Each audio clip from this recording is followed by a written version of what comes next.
Welcome back to the Popped Podcast, where we uncover real, raw, and rarely discussed truths about pregnancy, birth, postpartum, and beyond. I'm your host, Dr. Emily Muery, prenatal and postpartum chiropractor, birth doula, and founder of Move Moms at Move Chiropractic Boulder. Welcome back to the Popped Podcast. This is our new podcast studio. If you didn't know, my last podcast studio was actually in my garage. And so I've been at the mercy of Colorado's weather for every podcast session for the last 35 episodes. So now we're in a temperature controlled climate and environment. It's very exciting. And you might notice that the studio changes the first couple episodes back just because I'm still trying to get comfy and make it feel good, look good, and look good on camera. So welcome to the new studio. I'm super excited about today's episode because we are diving into the soundscapes of the womb. Before your baby ever sees your face, they know you through your sounds. They know your steady strum of your heartbeat. That's the very first rhythm that they ever regulate to. They know the rise and the fall of your breath, which becomes the background pattern of safety for them. They know the whooshing of blood through the placenta, the gurgles of your digestion, and the soft, low vibrations of your voice as it travels through your chest and into the amniotic fluid. So inside the womb, your baby isn't just floating in silence. They are immersed in a warm and fluid-filled world where everything that you do creates a symphony that baby gets to grow inside of. So those early sounds aren't just background noise. They're actually shaping your baby's development, teaching their brain how to interpret rhythm and pattern, helping their nervous system learn what safety feels like, creating early templates for bonding and recognition, and then priming the brain for language, emotional regulation, and connection long before birth. And before your baby can understand words, they understand vibration. Before they can read emotions on your face, they understand the tone of your voice. And before they ever take their first breath, they already have a deep sensory memory of you, your world, your voice, and your rhythm. So today we're stepping into that world together, into the soundscape of the womb, what your baby hears, how these sounds shape their brain, why your voice matters more than you realize, and how you can use sound intentionally throughout pregnancy to support bonding and regulation. And then later in the episode, we'll even dive into something that a lot of moms don't talk about, and that is, what if it feels weird to talk to your baby? What if it doesn't feel natural? Are you ruining anything by not narrating your entire day to your belly? We'll go there. Don't worry about it. And I think you'll find that the answer is more grounding and relieving than you're expecting. So what is sound like inside of the womb? It's very different than how we receive and interpret sound outside of the womb. There's no sharpness, there's no edges, there's no sudden loudness. Everything is low frequency, muffled, rhythmic, full body vibration. So the way that we interpret and receive sound outside of the womb, I want to give a shout out to my 8th grade science teacher, Mr. Doty. He's the one who taught me about sound initially. And I remember being in his class and him talking about how every single thing in the world is made of atoms. Every single particle, everything is an atom. And there's all these atoms in air in front of us. So when I say something loud, the sound or the frequency coming from my mouth is going to ripple through the atoms of air to reach your ear. Babies, there's a lot more blocking sounds from the outside of the womb to their ears. So it doesn't work as simply as that, where you can say something out here and it's going to shift the atoms enough where baby's going to perfectly hear what you're saying from outside of the womb. That's why I said it's more muffled. It's not very clear what they're hearing inside the womb. However, they start to understand those vibrations, the tone of vibrations that your body makes when it does make sound, when it does talk, when it does receive sound. Here's what your baby is hearing constantly. Number 1 is your heartbeat. The very first and most consistent sound that your baby ever hears is your heartbeat. It becomes their earliest regulator. It's their metronome of safety. The rhythmic repetition literally helps shape the way that their neurons fire in sync. Next, I have blood flowing through the placenta. It's whooshing, it's swirling, it's ocean-like. It's kind of like putting your ear next to a seashell. The sound is always happening 24/7, and baby grows with this rhythm as well. It becomes the blueprint for why newborns enjoy white noise after birth. Next, I have digestion. Gurgles, swishes, bubbles, all amplified inside of that amniotic fluid. These sounds aren't random. They actually teach baby that movement and noise equals a normal, safe, and predictable parts of living inside of the body. Next, I have your voice, more vibration than words. So like I said earlier, your baby's not going to be able to interpret your words word for word, but they're going to start to interpret sounds and tones of vibration that come from your words. So baby hears your voice in two ways: through the air, which is muffled. Like I said, we have lots of atoms in the air. It's just going to be 7 layers of your skin plus all of the air atoms. All of those words that you're going to say to baby is going to be muffled through the air. But your baby also hears your voice through the bones and tissues in your body through conduction. That's where that second path, vibration, babies start to connect most deeply with moms. Lower frequency sound travels best through fluid, which is why your baby often responds to more humming, singing, or a deeper tone. And last, I have the outside world. They're softened, but they're still recognizable, like hearing a concert from behind a thick curtain, music, laughter, dogs barking, siblings playing, and your partner's voice. All of these external sounds become familiar for your baby, and they're often more able to recognize these sounds after birth when they come into the world. And here's the part that most people never think about. The womb is loud. It's not a chaotic loud, but it's a constant loud. Researchers estimate that it's roughly 70 to 90 decibels inside of the womb, similar to being in a busy restaurant. Meaning, your baby grows in a world where sound is something that they're always integrating, responding to, and learning from. This enriching, rhythmic environment becomes the sensory foundation for your baby's emotional regulation, auditory development, language and social bonding, stress buffering, memory formation, and the ability to recognize safety through sound. The womb is not quiet. It's primal, it's musical, it's deeply regulating, shaping your baby's nervous system long before birth. Now let's get into why the sensory input matters at all. Inside of the womb, this isn't just background noise. It's neural stimulation, it's brain building, it's wiring, it's emotional imprinting, and it's the earliest form of relationship. Here's what sound is doing long before birth. Hearing begins early and it shapes the brain. By 18 weeks, the auditory system is already started to activate.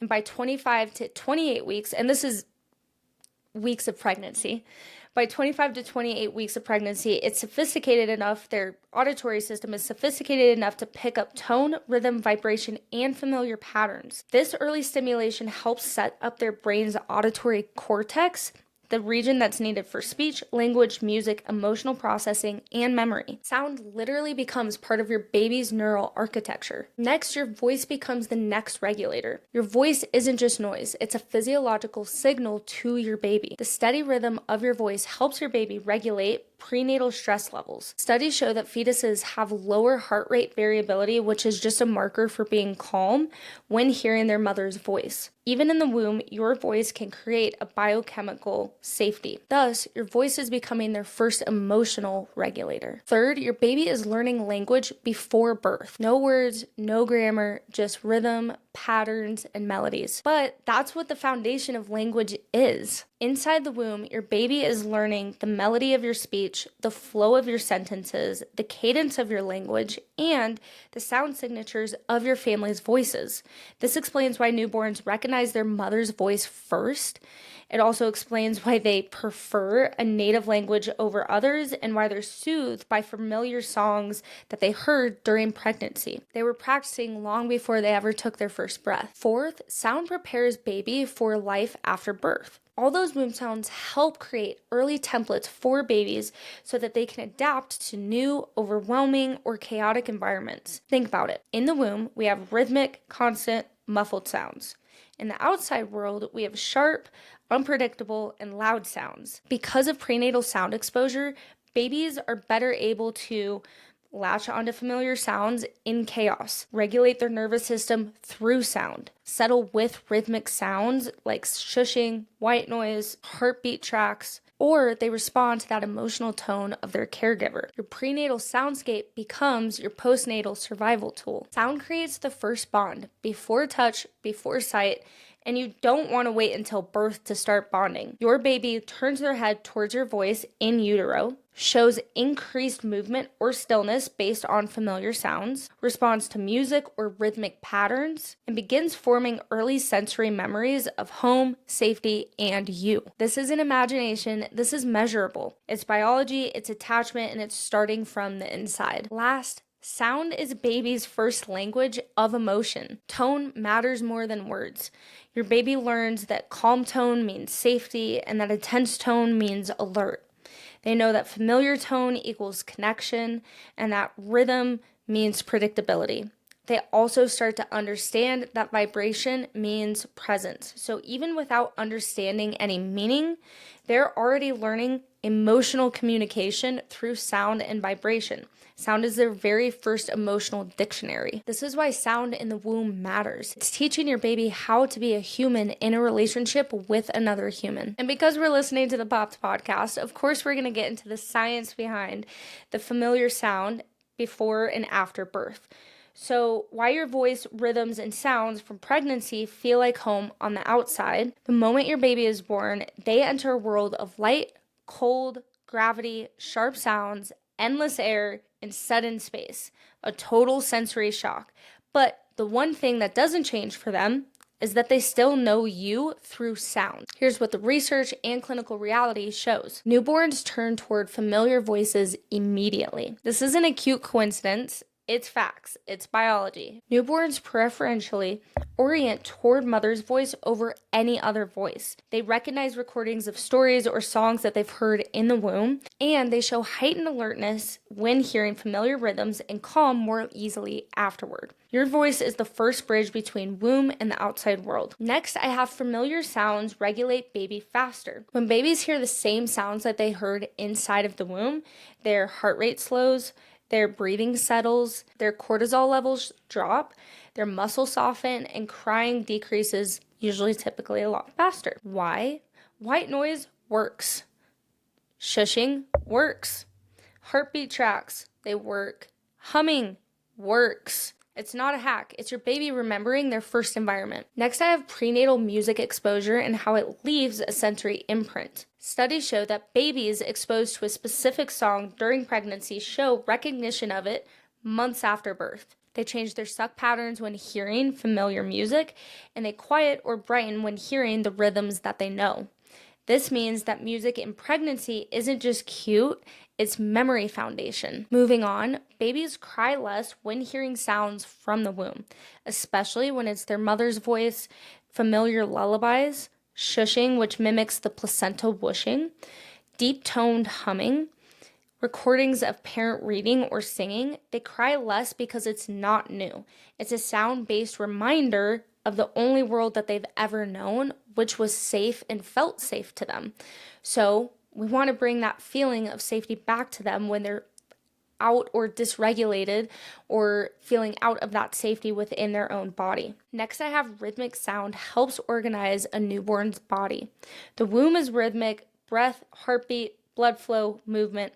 The outside world is chaotic, unpredictable, staccato, sharp. When babies enter rhythmic sound after birth, their breathing syncs, their suck-swallow breath pattern organizes, their reflexes integrate more smoothly, their vagus nerve activation increases, which is our rest and digest, how we get into that parasympathetic state, and their stress response downshifts. Sound becomes a postnatal regulator the same way that it was a prenatal regulator. Then I have familiar sound supports early brain development.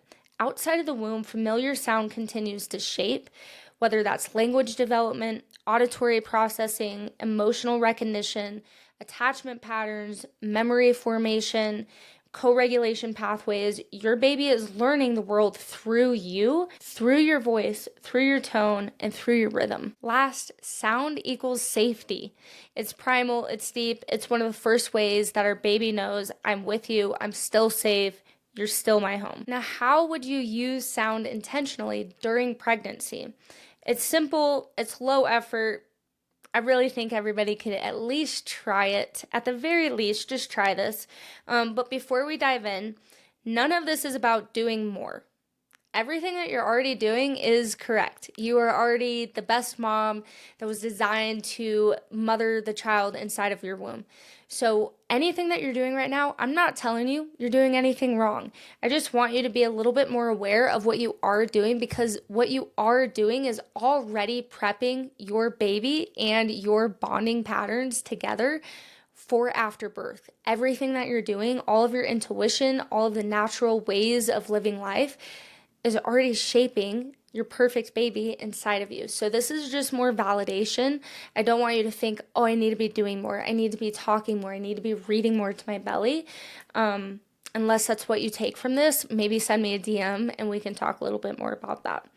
So none of this, again, is about talking to your baby the right way. This is about awareness. This is not about performance. Your baby already lives inside of your soundscape. They already have the perfect soundscape at their fingertips and around their body. Anything intentional that you add is just a bonus.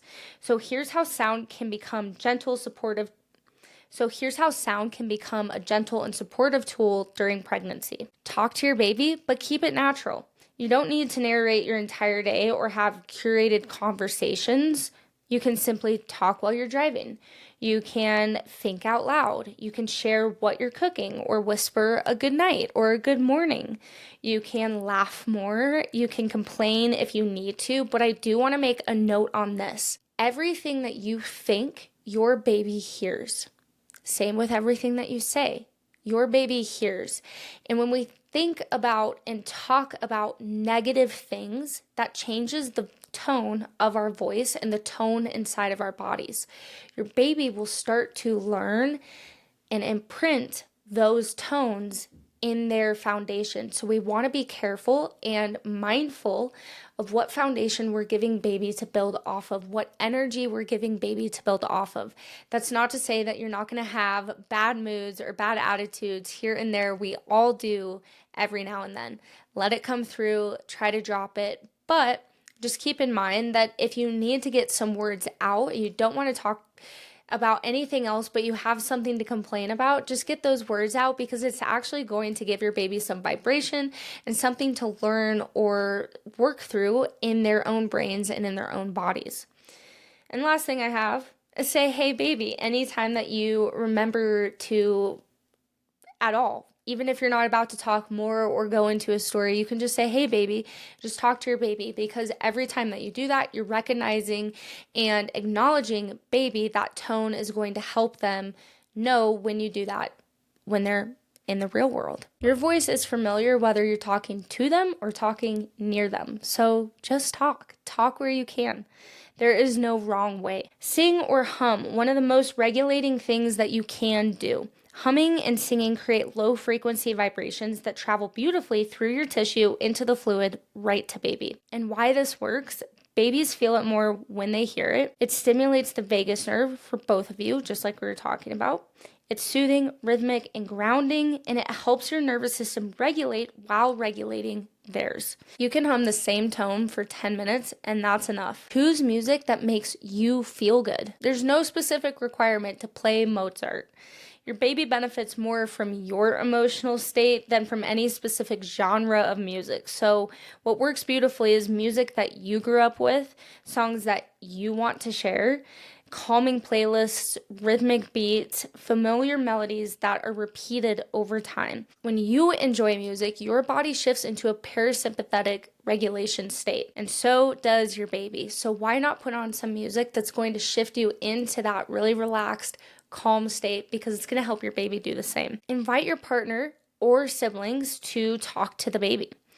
Partner's voice matters deeply. Siblings' voice become an early source of familiarity and social comfort. So simple things like, hey baby, it's dad, or reading a short page from a children's book, telling baby what you're excited for. All of these things, they don't need to be poetic. They just need to be repeated. They just need to be familiar for baby when baby comes into the world. Use voice as a daily check-in, but not a chore. You can build micro moments of connection through sound. Whispering in the shower, humming while you're stretching, talking while you're rocking on your yoga ball, saying we're doing great before prenatal appointments, practicing breath work with sound like ah, or oohs or gahs. Those are all so helpful, and they don't have to be tasks, but if you can just use one as a check-in each day, maybe it's the same time each day, maybe it's when you feel baby start to go off into a slumber or they haven't moved for a little bit. Let your real life be baby's soundscape. This is one of the most freeing truths. Baby doesn't need special sounds, they just need your life. Everything that you already do. They learn from hearing your footsteps to your conversations, the dishwasher, the wind. They hear the car ride, your breath when you sleep, your laughter, your quiet. They hear everything. Nothing is wasted. Everything counts. And similar to music, use sound to regulate yourself because it'll help your baby to follow. Your voice is a direct reflection of your nervous system. So when you slow your tone, lower your pitch, exhale with sound, speak softly, or hum gently, your own vagus nerve activates. And because your baby's nervous system is tethered to yours and co-regulating off of your nervous system so consistently, as soon as your nervous system starts to relax and calm down, so will theirs. And for my moms who just feel weird or awkward talking to their baby, whether that's during pregnancy or postpartum. So yes, most of this episode is for pregnant moms and prenatal experience, but this episode was actually inspired by a TikTok that I saw a couple months back of a mom who was saying she had seen a TikTok and many TikToks of other moms about how they're talking to their baby throughout the day.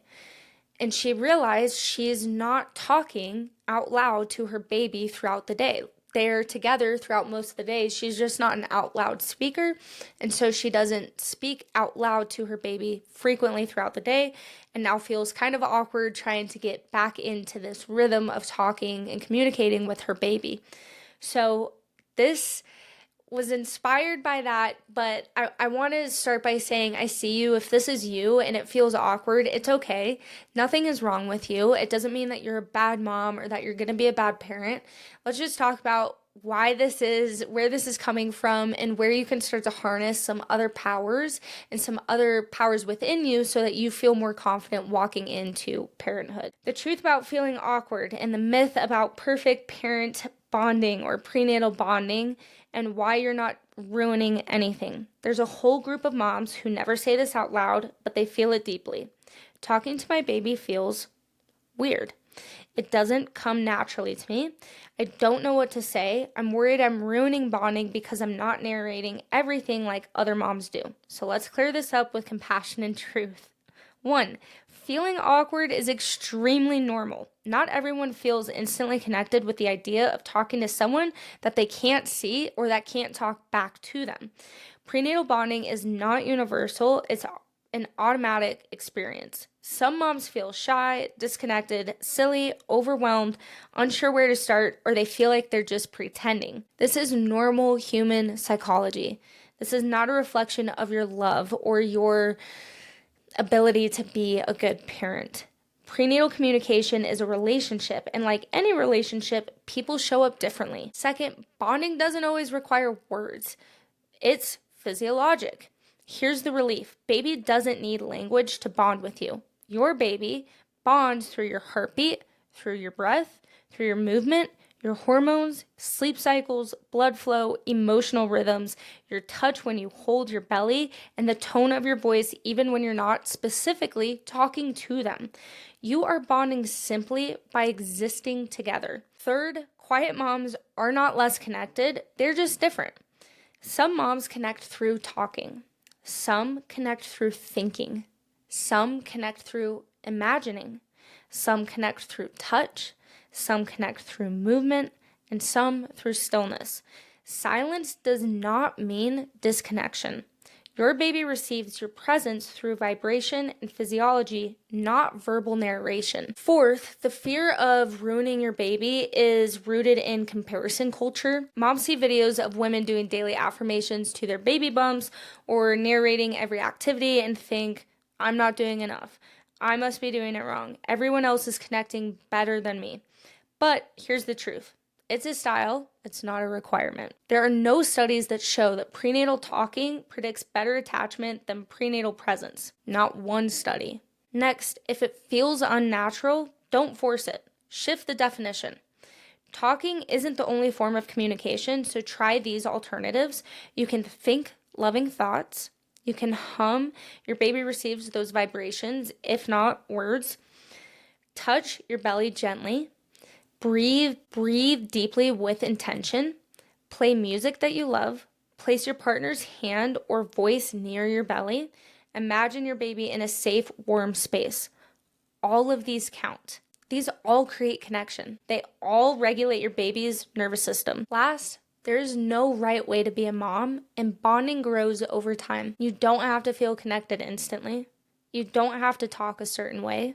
You don't need to feel anything to be on a schedule. Some moms feel connected at 8 weeks pregnant, some at 38 weeks, some at birth, some weeks or months after birth. Nothing is wrong.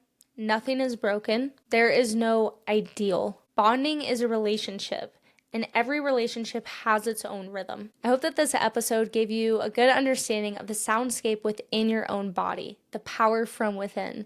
You are already creating this incredible bond just by being you and just by living your normal life. It's helping create this bond inside of your body with your baby before you ever get to touch or see your baby. So I hope this episode was helpful. If it was, please share with another mama to be, your doula, your midwife, your spouse, anybody that you think might enjoy an episode like this. It's been so good to be back in the seat and talking to you guys. So I hope you guys have a great week. I can't wait till the next episode. I'm Dr. Emily, and you've been listening to the Popped Podcast.